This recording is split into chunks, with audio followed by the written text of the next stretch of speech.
Hello everyone, my name is Daniel and I'm just a casual racer, and today I want to review Automobilista 2's new Cadillac Hypercar here. This is part of their new endurance pack that includes the Circuit De La Sarthe for the 24 Hours of Le Mans, and we're driving it on the Bugatti Circuit that is included within that pack.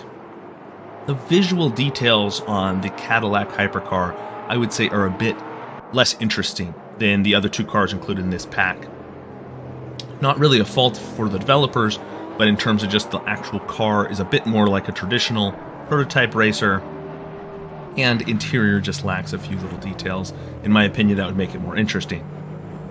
In terms of the driving experience, the car has great force feedback, it's communicated well, you get the great track meshes that Riza does every time with their tracks, so you get all that communicated to you. There's no issues in terms of like strange behaviors or anything that I would find to be unrealistic outside of the unique physics within Automobilista 2 that is standard across all cars. In terms of the general driving experience, in terms of the handling, the car has a lot of downforce in high speed and medium speed corners. However, there's definitely a lot more twitchiness, and the car is very alive in the low speed corners, which can make it a very unique experience to handle. Alrighty, so now we're in the Cadillac Hypercar here, and this really is a different driving experience from the Porsche 963, for example. So let's kind of dive into it. We're here at the Bugatti Circuit, which is an alternate layout for Le Mans, and it's really a fun track, very flowing, very fast. So let's get into some of the handling characteristics here of the Cadillac a little bit. I know I've already talked about it in the review portion, but this car really is at lower speeds. Has some oversteer. It's just a little more live, it's a little more active. To be honest, I actually enjoy driving this car a bit more than the Porsche. It has more, I would say, downforce grip in medium speed corners, which is great for this circuit in particular. High speed, lots of downforce, but it's in the lower speed mechanical grip corners where you really have to wrestle the thing a bit more. You also have to be a little more careful putting the power down. The car will dance on you, but you can also use the power to turn the car a bit more, and so that's something that is quite enjoyable. We move our way up to the 7th here. I don't know if it's quite as good on the brakes, though. They're very, very similar. I think it's maybe slightly the less mechanical grip in the lower speed corners compared to the Porsche, for example. So you don't feel quite as comfortable, perhaps, pushing on the brakes, which could be a good way to explain some of the differences feel in the braking zone a bit.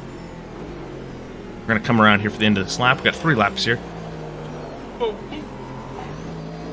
Right there is a good sample. A very slight tap, but Porsche would have been stable there, whereas we definitely had to do a lot of counter steering to hang on. We've fallen back here a little ways. We're at 6th. Continue to move up. Just talk about the track, I guess, for a minute here. Extremely well detailed, well done. Really enjoying this circuit.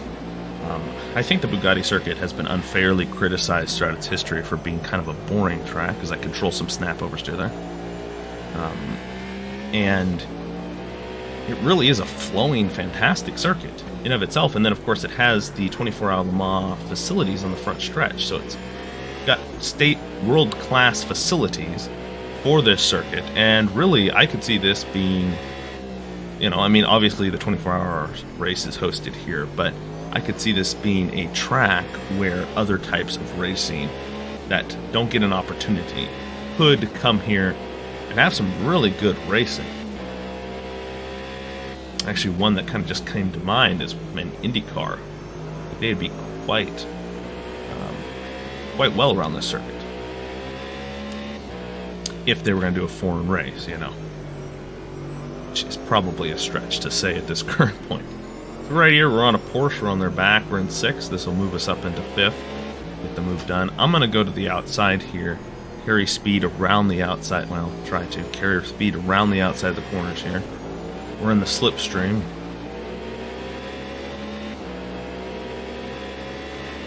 This car, I would say, stylistically is probably the least impressive externally from the other 2 cars in the Hypercar that have been added and that are included in this pack.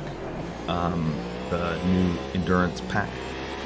but it really is a good driving experience in my opinion. It's more active, so if you get in the Porsche, for example, and you find it to be a little bit boring, this could be the car that you actually are more drawn to from just the pure, I guess, enjoyment, a little more of a driving challenge.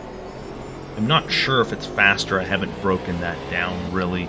I think there's still some tweaking and BOP that will be done by Riza, obviously, to balance these cars out. As is in real life, they continue to tweak these cars to balance them out. So it makes it always a little challenging from kind of comparing performance perspective. But in terms of a driving experience, I would have a hunch, due to just the stability of the Porsche, that it probably is a slightly faster car. Oh, end over end. And see, there it is. I lost the end right there under braking. And that would never have happened in the Porsche for me. Get back on power here. Yeah, there's just a little bit more in the mechanical braking zones. There is really just more, the car is more alive, and you have to really be able to manage and control that. And so if you want to kind of wrestle a car around a track, you can do that with this car. We're going to come home in 7th. Right behind the other hypercars, that locking up under the brakes and spinning out definitely hurt us. But yeah, that's just my quick overview and review of the Cadillac hypercar that's now been added to Automobilista 2. In the next video, I'll be checking out the third and final one, and that is the BMW hypercar. So thanks so much for checking this out. I hope it was helpful, but most of all, I hope you all have a fantastic rest of your week.